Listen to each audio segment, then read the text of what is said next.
All right, welcome back to my class. In this video, we are still talking about business mathematics. That is the mathematics of finance. Let's talk about money here. So in our previous video, we talked about simple interest and compound interest, which we did. We solved so many calculations on that. The link is on the description. But in this particular video, we'll talk about annuity, amortization, and sinking fund. Now, the problem students are having with this topic is that the formulas are related, so they don't know which is which. If they ask them amortization, they will now write the formula for sinking fund and vice versa, which is very bad. So in this video, I'm going to be teaching you how to know the formula without cramming it, without memorizing it. You will just know the formula. Okay? Now, we are not going to talk about the definition. So your own assignment is to tell me the definition of annuity in the comment section, the definition of amortization in the comment section, and the definition of sinking fund in the comment section. So here we're going to talk about the formula and then we solve calculation. So for annuity, for you to remember the formula for annuity, first of all, you need to remember the formula for compound interest. Once you know the formula for compound interest, you are good to go. Okay? So remember that my compound interest formula state that uh, A is equal to P in bracket of 1 plus R over N all raised to power NT. Okay, this is the formula for compound interest. This one is compound interest. Now, from the formula for compound interest, I can now get the formula for annuity.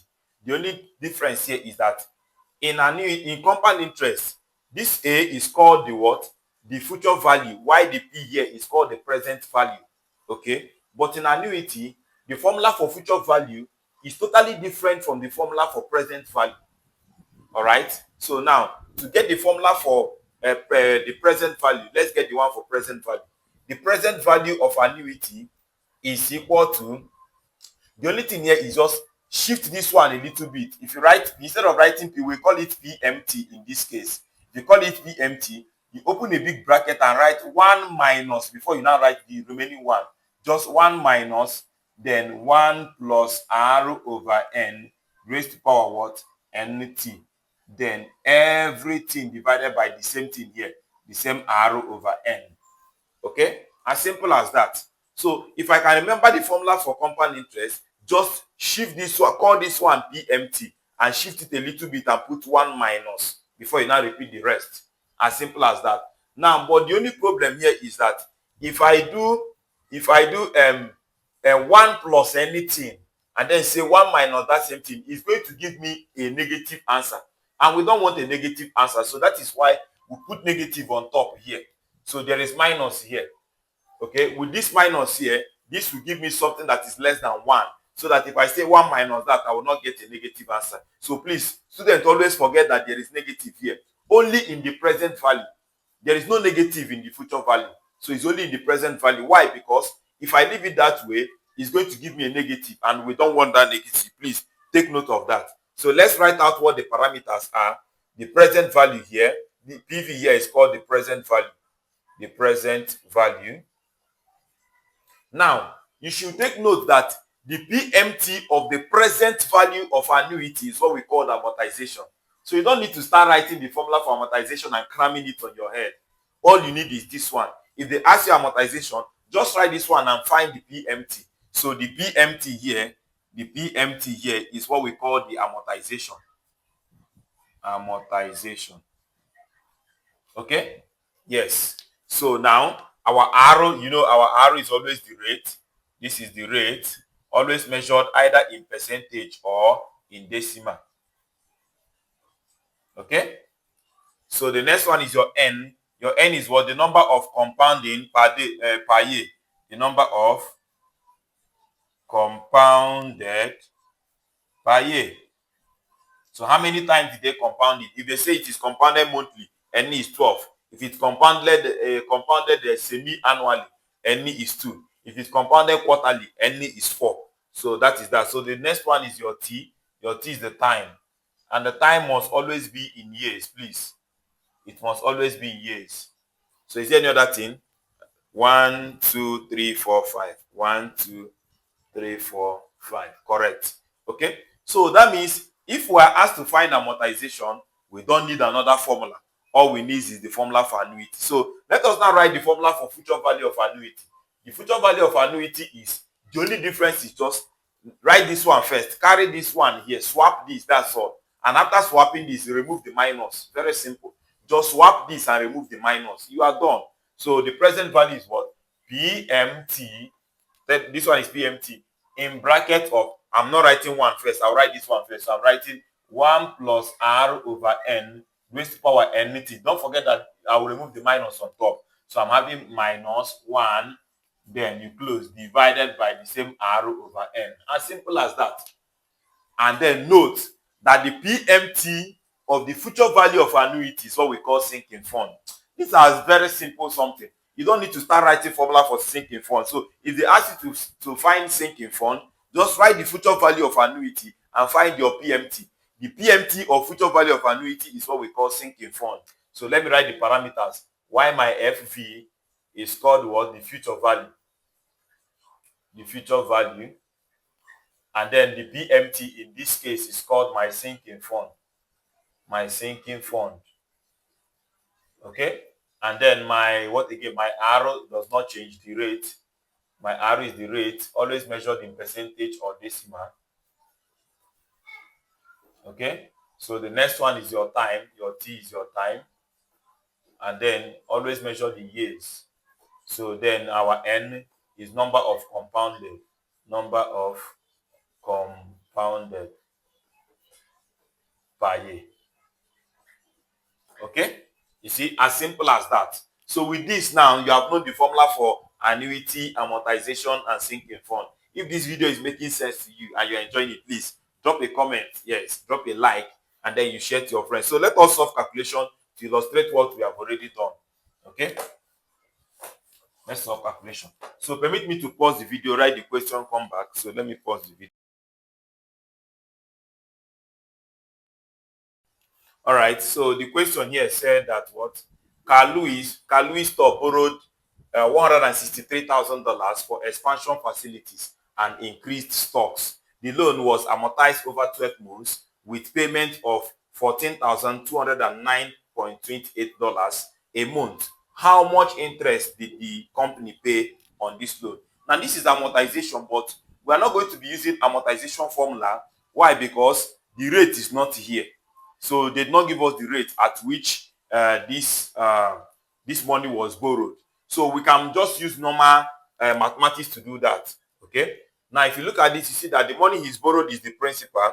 He borrows 163,000, and then every month he pays 14,209.28. That means the amount he's going to pay totally is going to be that 14,209.28 multiplied by the 12 months he borrowed, he stayed. So the loan was amortized for 12 months. So he paid for 12 months. So I'm going to have 14,209.28 times 12 months.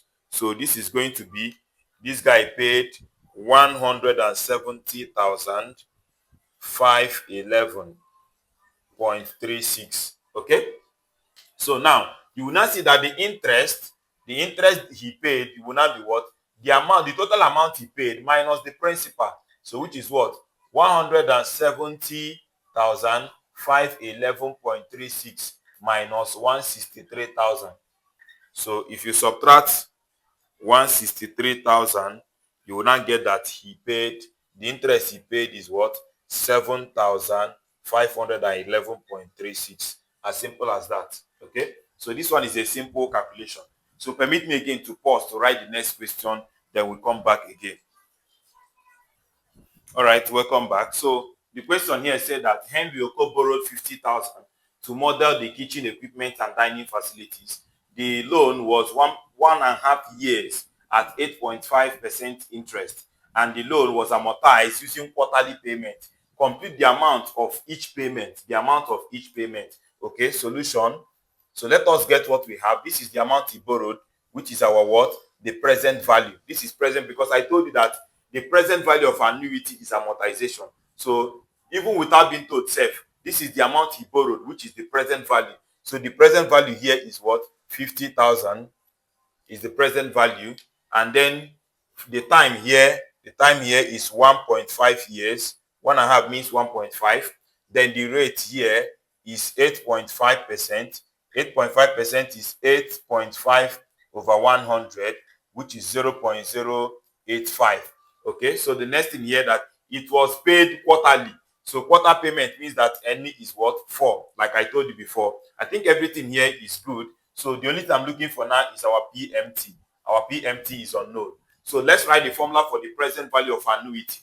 The present value of annuity, PV, is given as PMT in bigger bracket of 1 minus small bracket of 1 plus R over N, all raised power minus NT. Please don't forget this minus NT. Then everything divided by R over N again. So the same thing is not difficult to remember. Okay, so let us put everything we have. This one is 50,000. So I have 50,000 is equal to PMT that I'm looking for into 1 minus into again 1 plus this is 0.05 0.085 divided by 4 in bracket of minus 4 times 1.5. 4 times 1.5, you close the bigger bracket, divided by the same 0.085 over 4. Okay, so if I cross multiply, I'm going to divide this and then multiply by this to cross multiply. So if I do that, I'm going to have 0.085 divided by 4 to give me this one. I will now multiply it by this to cross multiply. So this is going to give me 50,000 times, when I divided this, I got 0.02125 is equal to PMT in bigger bracket of 1 minus. Let me do this divided by this plus 1 raised to power this, so that I'll get a particular answer straight. So I'm going to have 0.085, okay, divided by 4. This one first, then plus 1. Then the next one is raised to power this, raised to power 4 times 1.5 is 6, so raised to power minus 6. So I'm going to have that everything gave me 0.8815 approximately. Okay, so I'm going to have this time this first of all to give me 50,000 times 0.02125. So I'm going to have 1062.5. Okay, is equal to let me say this minus this to give you 1 minus 0.8815. So I'm going to have 0.1185 PMT. So therefore my PMT will now be 1062.5 divided by 0.1185. So I'm going to have that. This is, don't forget that this is approximation. Approximately 1062.5 divided by my answer. So I'm having that my answer is approximately 8,966.24. Okay, so that is the PM, that's the amortization. So that is that. Now if you now multiply this thing by 1.5 years, it will now give you the total amount he paid. So that is my answer. As simple as that. Very, very simple. So let me pause the video and write the next question, and then we come back to solve it. Okay, let us solve that same question. Let us solve that same question without using amortization formula, to see if we are going to get the same answer. So alternatively, now first of all, let us use simple interest formula. So to get the interest, okay, the interest here is what? P times T times R. Okay, and the principal is the 50,000 he borrowed. He borrowed 50,000 times the time was 1.5 times the rate. The rate was 0.085. Okay, so if you do everything, you will get the interest. So let us get the 50,000 times 1.5 times 0.085. So if you do that, you are going to get 6,375. Okay, Now this is the interest. Now, but to compute the amount, we know that the amount he paid is equal to what? The principal plus the interest, right? So the amount he paid will now be 50,000, 50,000 plus this amount, 6,375. So if you add the both of them, you see that the amount will now be plus 50,000. So I'm going to have that it is what? 56,375. Now, this is the amount he's going to pay, the total amount he's going to pay. So now, the next thing we're going to calculate is how much did he pay each month? The amount he paid each month. So we're going to be dividing it by, so to get the amount he paid each month, we're going to have, so remember that this thing is compounded quarterly. So each month he paid quarterly. So compute the quarter payment. So let us say quarter payment. So the quarter payment is given as what? The amount divided by NT. Okay? Which is what? The amount is what? 56,375 divided by the NT. So NT is 4 times 1.5. 4 times 1.5. So which is what? Divided by 6. Know that this time this is 6. So I'm having 9,395.83. Okay? Now, why this differs is because of the approximation. I think that is why the thing differs, because of the approximation. So you can take your time and check the other one and see if without approximation what we are going to get. Like anything you punch, you retain the answer. Do not approximate to see if you are going to get the same answer. Okay? So let us now go to the next question. Okay, so look at this question. The question said that Mr. Okon has been making monthly deposit of 75,000 each in annuity to earn, in annuity that earn 9% interest compounded monthly.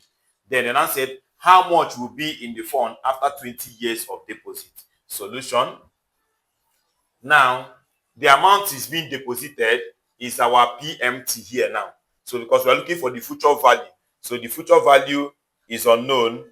So the PMT here is now the $75. Okay? So now the rate is what? 9%, which is what? 9 divided by 100, which is 0.09. So the next thing is the time. The time here is 20 years. Okay, and then the N, since it's compounded monthly, our N is 12. So remember the formula for annuity, the future value of annuity.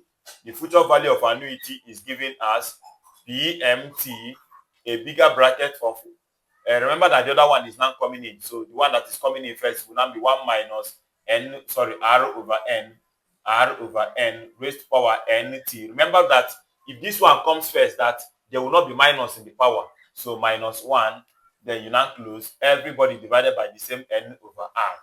Okay? So if you now put everybody, you now see that this is equal to $75 in bracket of 1 plus, not 1 minus. 1 plus 0.09 divided by 12, then raised to power 12 times 20, then you subtract 1 from it before you divide by the same 0.09 over 12. Okay, so let us do that. I'm going to have this is 75 into, let me do this divided by this. Any answer I get, I'll plus 1, then raise it to this power. Okay, first of all, 12 times 20 is giving us 240. So 240. I'm going to do raised to power 240. So first thing I'm doing is 0.09 divided by 12. 0.09 divided by 12. This answer I have gotten, I will add 1 to it, 1 plus my answer. I have this. I will now do raised to power 240. Okay. Then I've gotten everything here. Let me subtract 1 from it. So minus 1. I will now have 5.0092 approximately divided by, so this one, which is 0.09 divided by 12. Okay, so this one gave me 0.0075. Okay, so if you do everything, approximation always give problem. So I prefer you punch everything then before you approximate. So let's go back and punch everything here. So 0.09 divided by 12. I have this, so I will add 1 to it, 1 plus my answer. I have this, I will raise this power to 240. I have this one, then I'll subtract 1 from it. I have everything here. I will now multiply it by 75. Okay, then divide it by 0.0075. So I'm having everything now is giving me that the future value is 50,000 091.52. So that is that. Okay, as simple as that. But what if we calculate it without formula and see what we are going to get? Okay, so first of all, let's use the interest. The simple interest is giving us P times T times R. So which is what? Our P is the amount he deposited. Okay, since this is not the amount he deposited, the amount he deposited each month. So, okay, that means let us use compound interest formula to calculate this. Yes, let us use compound interest formula to calculate this and see what we are going to have. Right? Is it going to work? You can try using compound interest formula. Using compound interest formula, we know that A is equal to what? P in bracket of 1 plus n over r all is power nt. Okay, so let's see what we are going to have here. P is our 50,000. So let's have one. That is our n. Sorry, r over n, not n over r. See, that's the problem I normally make. And r over n, not n over r. So we have 0.09 divided by what is it called? Divided by 12. Okay, you have your answer. I will add 1 to it. Have my answer, multiply it by 75. Have my answer. Sorry, 0.09 divided by 12. Have my answer. Add 1 to it. Have my answer. Raise it to the power of 240. Have my answer. Then multiply it by 75. Have my answer. Then the next thing is I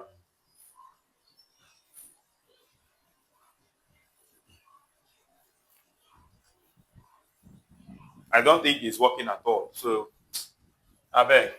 But if there is a way you can use, if you can use compound interest, I think either simple interest or compound interest can be used. All you need to just to figure out the analysis. So let's pause and write the next question, please. All right, look at this particular question. They say we should compute the amount necessary to achieve a sinking fund account of $750,000 if the selected fund earned 10% interest compounded quarterly for 2 years. Okay, solution. First of all, now this is future value. Okay, so the future value here, the future value is 750,000. That is what we want to achieve. So it's a future value, 750,000. So the PMT here is unknown because I told that the PMT of the future value of annuity is what we call sinking fund. So the PMV here is unknown. So the next thing we have here is the rate. The rate is what? 10%. And 10% is 10 divided by 100, which is 0.1. So the next thing is the time. The time here is 2 years. And then it is compounded quarterly. So our N here is what? 4. As simple as that. So the formula for future value again, future value is what? PMT into. Don't forget that the other one is coming first. So I'm having 1 plus N over r over n, all raised to power nt before I will subtract 1 from it, then divided by the same r over n. Okay, the formula is very simple. So we are looking for PMT. So therefore we have 75,000, sorry, 750,000. 750,000 is equal to the PMT I'm looking for into 1 plus 0.1 divided by 4. 0.1 divided by 4, you close, raised to power raised to power 4 times 2 years, then minus 1, then all over the same 0.1 over 4. Okay, so let us do it gradually. The gradually is, first of all, let's get 0.1. 0.1 divided by 4 is giving us 0.025. Okay, if I cross multiply this with time this, so I'm going to have 750,000 times, when I divided this, I got 0.025 is equal to PMT. Now let me do everything here. So now this 0.025 plus 1 raised to power this, then minus 1. So I'm going to have plus 1, then raised to power 8, okay, then minus 1. So I have everything here to be 0.2184 approximately PMT. Okay, so my answer will now be PMT will now be, this time this divided by this, so 750,000 times 0.025, now divided by that 0.2184. Okay, so that is my answer. So I have 750,000 times 0.025 divided by the previous answer I got. So the amount here is 85,850.51 approximately. So make it approximation. So as simple as that. I think that is all I have for question for annuity, sinking fund, and amortization. I hope you understood this. It's very easy and clear. So thank you very much for watching. So in the next video, we'll now talk about depreciation. May the peace of the Lord be with you. Bye-bye.